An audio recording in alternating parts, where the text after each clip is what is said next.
जंगल के बहुत से जानवर एक जगह जमा हुए ताकि अपने लिए बादशाह चुन लें। काफ़ी बातचीत के बाद उन्होंने फैसला किया कि शेर को जंगल का बादशाह तस्लीम कर लिया जाए, क्योंकि वो इंतहाई ताकतवर और फुर्तीला है। कोई जानवर इसका मुकाबला नहीं कर सकता। इसकी खाल भी बहुत खुशनुमा है। सिवाय लोमड़ी के सब शेर को बादशाह बनाने पर राजी हो गए। लोमड़ी ने कहा कि बादशाह को ताकतवर होने के साथ साथ अक्लमंद भी होना चाहिए। दूसरे जानवरों ने लोमड़ी से कहा कि वो शेर की अक्लमंदी का इम्तिहान ले।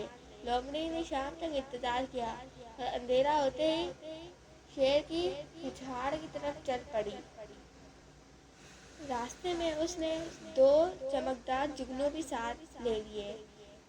जब लोमड़ी शेर की कछाड़ पर पहुंची तो दोनों जुगनू के दरमियान खड़े होकर अपने आवाज़ को खौफनाक बनाकर ज़ोर ज़ोर से कहने लगी, तुम ही वो शेर हो जो अपने आप को बहुत ज़्यादा ताकतवर समझता है, और दूसरे जानवर तुमसे खवा मखवा डरते हैं। शेर सो रहा था, जग गया और बोला, हाँ मैं ही शेर हूँ, मगर तुम कौन हो?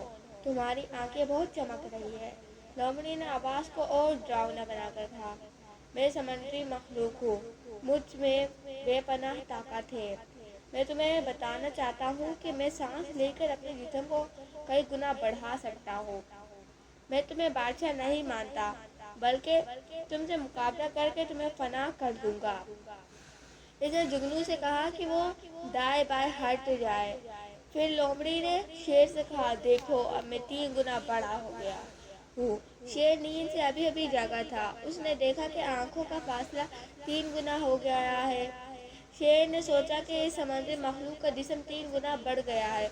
ये सोच करके ये कोई बहुत बड़ी बला है। शेर डर गया और दुम दबाकर भाग गया। इसके बाद उसी रात लोमड़ी बबर शेर की कछाड़ पर पहुंच गई और शेर बबर को इसी तरह बताया जैसे पहले शेर को बताया था कि सांस लेते हुए अपने जिस्म को 3 गुना बढ़ा सकती है। फिर जुगनू से दाएं बाएं हटने को कहा। बबर शेर बहुत अक्लमंद था। उसने गौर से देखा तो समझ गया कि एक लोमड़ी 2 जुगनू के दरमियान खड़ी है। उसने एक कह लगाया और बोला, अगर तुम सांस के जरिए 3 गुना बड़े हो सकते हो तो तुम्हारी आंखों का भी सरका तरह बड़ा हो जाना चाहिए, मगर मैं देख रहा हूँ कि वो इतनी ही है जितनी पहले थी। ये कहकर वो लोमड़ी की तरफ लपका। लोमड़ी ने बड़ी मुश्किल से भागकर अपनी जान बचाई। दूसरे रोज जब सब जानवर जमा हुए तो लोमड़ी ने बताया कि शेर अपनी बेवकूफ़ी से डर गया, मगर बबर शेर ने अकल से काम लिया। उस दिन से बबर शेर को जंगल का बादशाह मान लिया गया। ऐसी और वीडियोस देखने के लिए हमारे चैनल को सब्सक्राइब करें। अगली वीडियो तक के लिए अल्लाह हाफिज़।